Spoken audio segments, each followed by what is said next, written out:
இது மகிமை நேரம். ஆண்டவராகிய இயேசு கிறிஸ்துவின் ஈடு இணையற்ற நாமத்தில் மகிமை டிவி நேயர்களை அன்புடன் வாழ்த்தி வரவேற்கிறேன். இந்த மகிமை நேர நிகழ்ச்சிக்கு உங்களை அன்புடன் வரவேற்கிறேன். இந்த மாதத்துல நம்ம தியானித்து வருகிறோம் சிலுவை வார்த்தைகளும் கிறிஸ்தவ வாழ்க்கையும் அப்படின்னு சொல்லி. ஆண்டவராகிய இயேசு கிறிஸ்து சிலுவையில தொங்கிய வார்த்தைகளை நம்முடைய கிறிஸ்தவ வாழ்க்கையில நாம் அபியாசப்படுத்தணும் அப்படின்னு சொல்லி நம்ம தியானித்து வருகிறோம். இந்த நாள்ல நாம் 5ஆம் வார்த்தையை நம்ம தியானிக்க போகிறோம். யோவான் எழுதின சுவிசேஷம் 19ஆம் அதிகாரம் 28ஆம் வசனத்துல சொல்லப்பட்டிருக்கிறது. அதன் பின்பு எல்லாம் முடிந்தது என்று இயேசு அறிந்து வேத வாக்கியம் நிறைவேறத்தக்கதாக தாகமாய் இருக்கிறேன் என்றார். தாகமாய் இருக்கிறேன் அப்படின்னு சொன்னாரு. தாகமாய் இருக்கிறேன் அப்படின்னு ஆண்டவர் ஏன் சொன்னார் அப்படின்னு நம்ம தியானிக்கும் போது அநேக நேரத்துல நம்ம யோசிக்கலாம், இவர் அவருடைய இரத்தத்தெல்லாம் சிந்தினதுனால அவருக்கு தாகம் ஏற்பட்டு இருக்கிறோம் அப்படின்னு சொல்லி நம்ம தியானிக்கலாம்.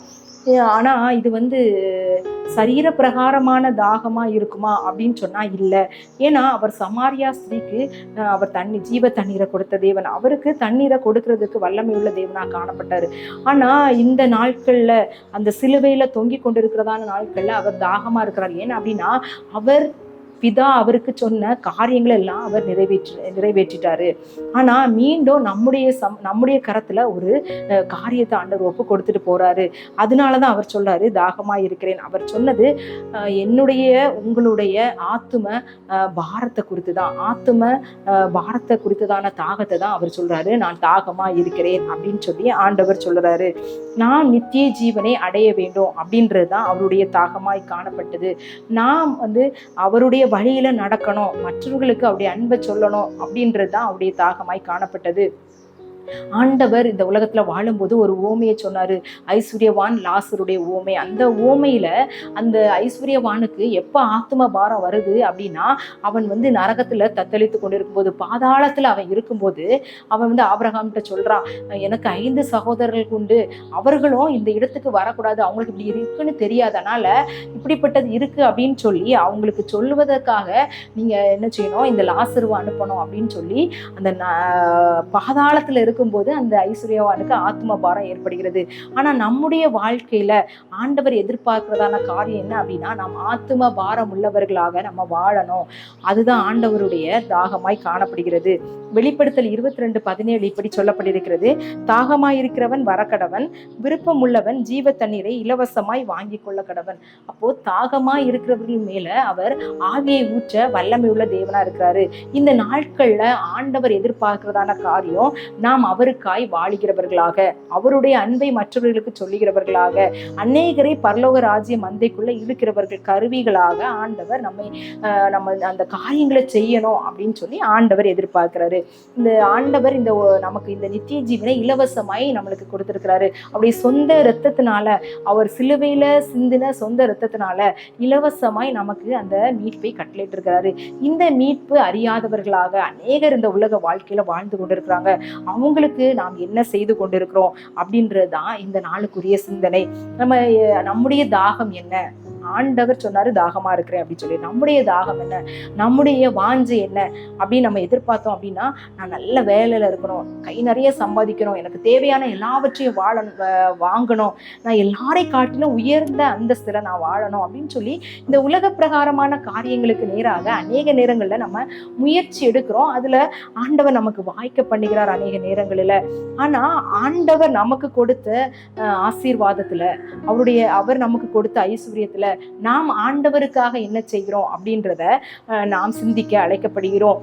ஆண்டவர் தாகமா இருக்கிறேன் அப்படின்னு சொன்ன உடனே அடுத்த வசனம் சொல்லப்படுகிறது, காடி நிறைந்த பாத்திரம் அங்கே வைக்கப்பட்டிருந்தது, அவர்கள் கடற்காரானை காடியிலே தோய்த்து ஈசோப்பு தண்டில் மாட்டி அவர் வாயினிடத்துல கொடுத்தாங்க, கசப்பு கலந்த காடியை கொடுத்தாங்க அப்படின்னு சொல்லி இன்னொரு இடத்துல சொல்லப்பட்டிருக்கிறது.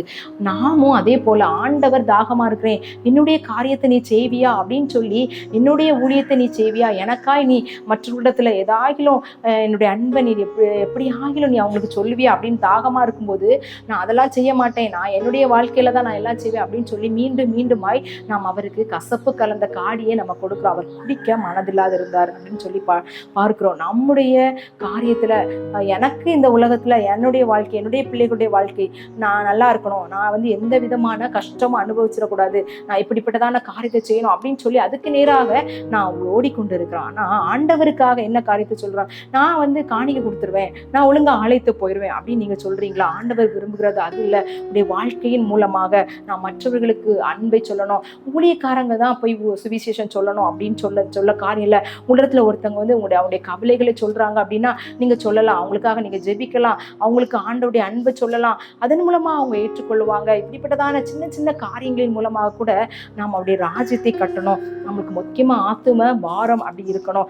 நம்மை குறித்ததான, நம்முடைய ஆத்மாவை குறித்ததான, நம்முடைய குடும்பத்தை குறித்ததான ஆத்தும பாரம் இருந்தாலே அது மிகப்பெரிய ஊழியம் தான். நம்முடைய குடும்பத்தில் உள்ளவங்க எல்லாரும் ரட்சிக்கப்படணும், அதுக்கு நான் என்ன செய்யணும் அப்படின்னு ஒரு காரியத்தை நம்ம செய்தா கூட அதுவும் ஆத்தும பாரம் தான். ஆண்டவருடைய தாகத்தை நிறைவேற்றுகிறதாய் காணப்படும் அப்படின்றதுல எந்த விதமான சந்தேகம் இல்லை.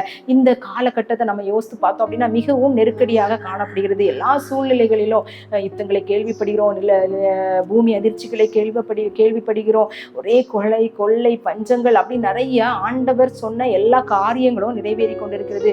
கடைசி காலகட்டங்களில் நம்ம வாழ்ந்து கொண்டிருக்கிறோம். சாத்தானானவன் அவனுக்கு என்ன செய்யணும், கொஞ்ச காலம் தான் இருக்கு அப்படின்னு சொல்லி அவன் கட்சிக்கிற சிங்கம் போல அப்படி எவனை விழுங்கலாம் அப்படின்னு சொல்லி அநேக பாவ வலைகளை விரித்து சிறுவர்கள் முதல் பெரியவர்கள் வரைக்கும் அநேக பாவ பழக்கங்களுக்கு, மற்றவங்களுக்கு தெரியாமல் செய்யக்கூடிய கூட நிறைய பாவங்கள் இந்த உலகத்துல செல்போன் மூலமாக மற்றும் நிறைய காரியங்களின் மூலமாக அநேக பாவங்கள் செய்து கொண்டிருக்காங்க. அவங்களுக்காக நம்ம ஜெபிக்கலாம். ஒருவேளை என்னால் போய் சொல்ல முடியாது, எனக்கு பேச்சு திறன் இல்லை, நான் சொல்ல மாட்டேன், எனக்கு சொல்ல தெரியாது அப்படின்னு யோசித்தீங்க அப்படின்னா அவங்களுக்காக முழங்கால் விட்டு ஜெபிக்கும் போது அவருடைய காரியங்களை ஆண்டவர் மாற்றி அவங்கள பரலோகத்துக்கு நேராக வழி நடத்த அவர் சித்தமுள்ளவராக இருக்கிறாரு. அதனால நீங்க ஜெபிக்கணும். ஜெபமே ஒரு மிகச்சிறந்த ஊழியம். நம்மளுடைய முழங்கால்களை முடக்கி நம்ம எவ்வளவுக்கு எவ்வளவு அதிகமா ஜெபிக்கிறோமோ அது மிகப்பெரிய ஊழியம். அநேகர் அது தாங்குகிறதாகவும் அநேகர் ரட்சிக்கப்படுவதற்கு எதுவாகவும் காணப்படும். என்னென்ன காரியங்கள் ஆண்டவருக்காக செய்ய முடியுமோ நம்முடைய பிள்ளைகளுக்காக, நம்முடைய குடும்பங்களுக்காக நம்ம ஜெபிக்கணும். மற்றும் பிள்ளைங்களுக்கு நமக்கு தெரிந்த காரியங்களை இப்படிலாம் செய்யக்கூடாது, இதெல்லாம் செய்யணும் அப்படின்னு சொல்லி ஆண்டவருடைய காரியங்களை நம்ம கற்றுக் கொடுக்கிறவர்களாகவும், இதை செய்தா நரகத்துக்கு தான் போவோம் அப்படின்னு சொல்லி நம்ம கற்றுக் கொடுக்கிறவர்களாகவும் நம்ம காணப்படணும். நம்முடைய குடும்பத்துல ஒரு காரியங்களை, ஆண்டோடைய காரியங்களை சொன்னாலே அது மிகப்பெரிய ஊழியம். குடும்பம் ஆண்டோடைய மந்தையில இழைக்கப்பட்டாலே அதுக்கு மிகப்பெரிய ஊழியமாய் காணப்படும். இப்படிப்பட்ட காரியங்களை ஆண்டவர் செய்யணும் அப்படின்னு சொல்லி ஆண்டவர் எதிர்பார்க்கிறார். அவர் பேரில் நாம் தாகமா இருக்கிறோமா, நாம் அவருடைய தாகத்தை எப்படி நம்ம தீர்க்க போறோம், உலக வாழ்க்கைக்கே நம்ம முக்கியத்துவம் கொடுத்து மீண்டும் மீண்டும் அவருக்கு கசப்பு கலந்த காடியை கொடுக்க போறோமா, இல்ல ஆண்டவரோடு உள்ள உறவை புதுப்பித்து கொண்டு அவருடைய தாகத்தை தீர்க்கிறவர்களாக நம்ம மாறப்போகிறோமா? இந்த நாளுக்குரிய சிந்தனை அதுதான். ஆண்டவர் எதிர்பார்க்கிறது அதுதான். அவருடைய ஆத்தும பாரத்தை நம்ம ஏற்றுக்கொள்ளணும் அப்படின்னு தான் அவருடைய தாகம். அந்த தாகத்தை நம்ம தீர்க்கணும் அப்படின்னு சொல்லி ஆண்டவர் எதிர்பார்க்கிறாரு. நம்ம எல்லா வருஷமும் எல்லா நாட்களும் அந்த குட் ஃப்ரைடேல நம்ம தியானித்து விட்டு போகிறதாய் காணப்படாதபடிக்கு இந்த நாள்ல ஒரு தீர்மானம் எடுங்க. நான் ஆண்டவருக்காக எதையாகிலும் செய்வேன். அட்லீஸ்ட் என் குடும்பத்தில் உள்ளவங்களை நான் ரட்சிப்புக்கு எதுவாக வழி நடத்துவேன், அவங்களுக்காக நான் ஜெபிப்பேன், என்னோடு நெருங்கி பழகிறவர்களுக்காக நான் ஜெபிப்பேன், உடைய கஷ்டங்கள்ல அவங்களுக்கு நான் தோள் கொடுத்து அவர்களுக்கு ஆண்டவருடைய அன்பை சொல்லுவேன் அப்படின்னு சொல்லி ஒரு தீர்மானம் எடுத்து நம்ம ஜெபிக்கலாம். ஆண்டவர் அதோடைய காரியங்களை வாய்க்க பண்ணுவார். எங்களை அதிகமாய் நேசிக்கிற எங்கள் அன்பின் கர்த்தாவே, இந்த நல்ல நாளுக்காக உமக்கு நன்றி செலுத்துகிறோம். இந்த நாள் ஆண்டவரே உங்களுடைய ஆண்டவரே உங்களுடைய ஆத்தும தாகத்தை கொடுத்து நாங்கள் தியானிச்சோம். எங்களுக்கு அந்த ஆத்தும பாரத்தை எங்கள் வாழ்க்கையில ஒவ்வொருவருக்கும் தந்துடலுங்க. ஏதோ நாங்கள் வாழ்றோம், ஏதோ கிறிஸ்தவர்களாக நாங்கள் வாழ்றோம், ஆலயத்துக்கு போறோம், காணிக்க கொடுக்குறோம், இப்படி காரியங்கள்லாம் நாங்கள் செய்கிறோம், அதனால நாங்கள் பரலோகத்துக்கு வந்து விடுவோம் அப்படின்றது அல்ல. எங்களுடைய பிள்ளைகள் ரட்சிக்கப்பட்டு விடுவார்கள் அப்படின்றது அல்ல. இந்த உலகத்துல ஆண்டவரே பொல்லாங்கனுக்குள்ள இந்த உலகம் கிடக்கிறது ஆண்டவரே, இந்த மாய வலைக்குள்ள பிள்ளைகள் சிக்கி கொண்டிருக்கிறாங்க. நிறைய பேர் அப்படிப்பட்டவர்களுக்காக ஆண்டவரே ஜெபிக்கிறவர்களாக எங்களை மாற்றுங்க. எங்களால போய் செய்ய முடியாது, என்னால வேற இடத்துக்கு போய் ஊழியம் செய்ய முடியாது, என்னுடைய குடும்ப சூழ்நிலை அப்படி இருக்கிறது அப்படின்னு சொன்னா ஜெபிக்கிறவர்களாக நீங்கள் மாற்றும்படியாய் ஜெபிக்கிறோம். அநேகருக்கு உடைய அன்பை ஆறுதலான வார்த்தைகளை சொல்லுகிற ஆண்டவரே ஆறுதலின் ஊழியத்தை செய்கிறவர்களாக மாற்றுங்க. என்னென்ன ஆண்டவரே காரியங்களை அவர்கள் மூலமாய் நீ செய்ய கட்டளையிட்டு இருக்கிறோம் அதை அவர்களுக்கு நிறைவேற்றி கொடுக்க முடியாது ஜெபிக்கிறோம். எல்லாவற்றிற்கும் மேலாக உம்முடைய உறவுல புதுப்பித்துக் கொண்டு உமக்காய் வைராக்கியமாய் வாழ நீர் உதவி செய்யுங்க. எங்களை தாழ்த்துகிறோம், வெறுமையாக்கிறோம். நீர் பெருக நாங்கள் சிறுக. இயேசுவின் மூலம் ஜெபம் கேளும் நல்ல பிதாவே, ஆமேன். ஆண்டவருடைய தாகத்தை தீர்க்கும்படியாக ஒவ்வொரு நாளும் வாழும் வாழ்வை ஆண்டவர் தந்தருள்வாராக.